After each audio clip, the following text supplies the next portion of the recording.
Big hello to all my young friends from Tiny Tot Tales.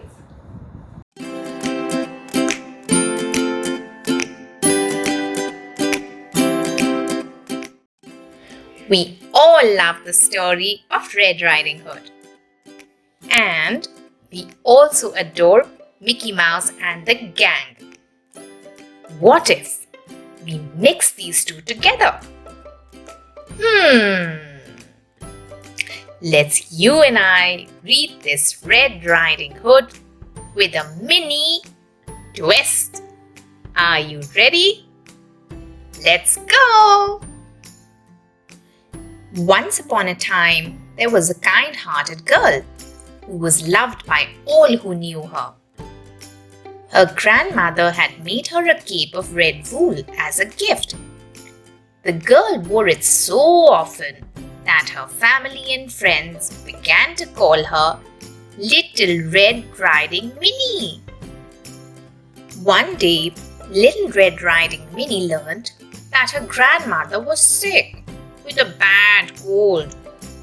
She decided to bake a batch of her famous oat chocolate chip cookies. Those were sure to make her grandmother feel better.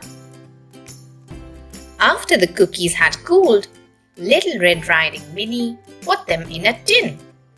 Then she packed some super strong menthol cough drops in another tin. She thought her grandmother could probably use some of those too. Little Red Riding Minnie put both tins into her basket and set out for her grandmother's house. The route took Little Red Riding Minnie through the center of town, right down Main Street, which was a very busy shopping area. Little Red Riding Minnie loved saying hello to the shopkeepers as she passed. She was enjoying her walk very much. Then, just as she passed the post office, who should jump out of an alley and block her path but Big Bad Pete? Hello, Red, he said with a smirk. and where might you be headed with that basket? Now Big Bad Pete was known to everyone around town as a scoundrel. He was certainly the last person Little Red Riding Minnie would have wanted to meet on her way to her grandmother's house. But Little Red Riding Minnie tried to be polite to everyone, and that included Big Bad Pete. "Well, if you must know," Little Red Riding Minnie replied, hugging her basket tightly, "I'm bringing some of my famous oat chocolate chip cookies to my grandmother. She has a terrible cold. Now, if you'll excuse me." And with that, Little Red Riding Minnie hurried away. As Big Bad Pete watched her go, his mouth began to water. Little Red Riding Minnie's oat chocolate chip cookies were famously delicious. Big Bad Pete had to get his hands on those cookies, even if it meant tricking Little Red Riding Minnie. So, while Little Red Riding Minnie continued along Main Street, stopping to window shop here and talk to shopkeepers there, Big Bad Pete ducked down an alley, raced along the side streets, and zipped through some back gardens. Big Bad Pete arrived at Little Red Riding Minnie's grandmother's house ahead of Little Red Riding Minnie. He knew he had to come up with a plan. As he hurried up the front path, Big Bad Pete spotted the grandmother's washing hanging out to dry in the garden. He said. Big Bad Pete grabbed the clean clothes and hid behind the house. He would be ready for Little Red Riding Minnie when she arrived. Minutes later, Little Red Riding Minnie skipped up the front path towards her grandmother's front door. She was singing to herself and didn't notice anything unusual. Before she could knock, Big Bad Pete jumped out from behind a bush. He was disguised in her grandmother's clothes.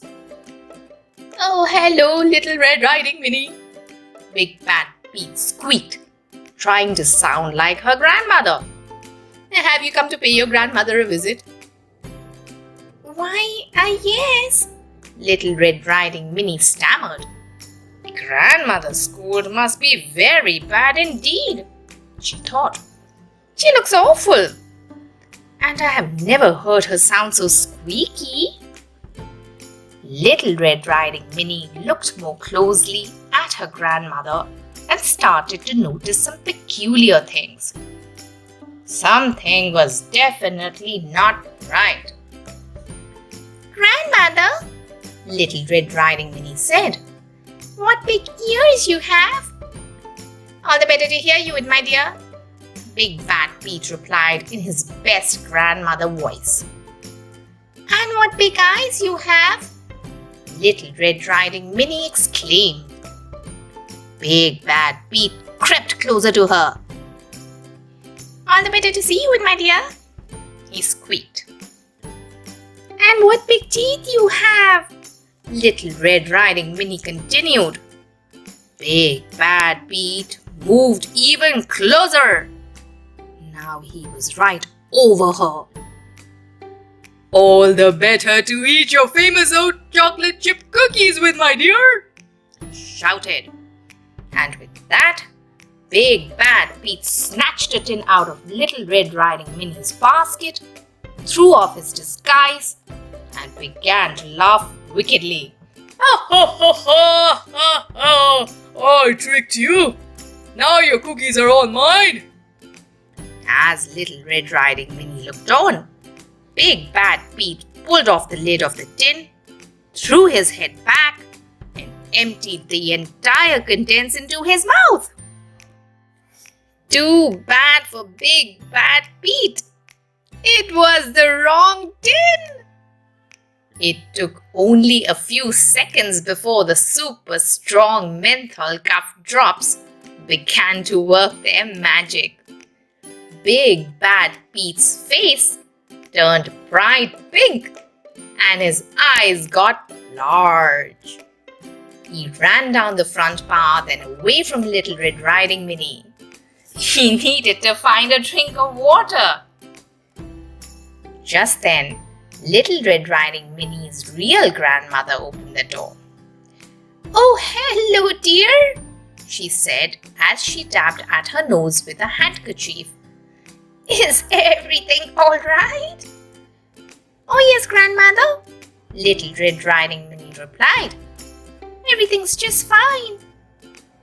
So Little Red Riding Minnie had a pleasant visit with her grandmother, who greatly enjoyed the oat chocolate chip cookies. Little Red Riding Minnie left the recipe with her grandmother and walked home, stopping to say hello to some friends along the way. Meanwhile, Big Bad Pete decided that Little Red Riding Minnie's cookies were not all they were cracked up to be. As he drank bucket after bucket of water, he vowed never to scare anyone for their famously delicious cookies ever again. Wow, that was simply marvelous. What an exciting mixture of two of my favorite characters. To top it all, there were oat chocolate chip cookies. Yummylicious! Why don't you listen to the story one more time while I grab some for myself? I'm very hungry. From Tiny Tot Tales, till next time, toodles everyone! If you enjoyed listening to this story, please like and subscribe to Tiny Tot Tales. If you have any story requests, please send an audio or a visual clip to our email given in the description below. Thank you.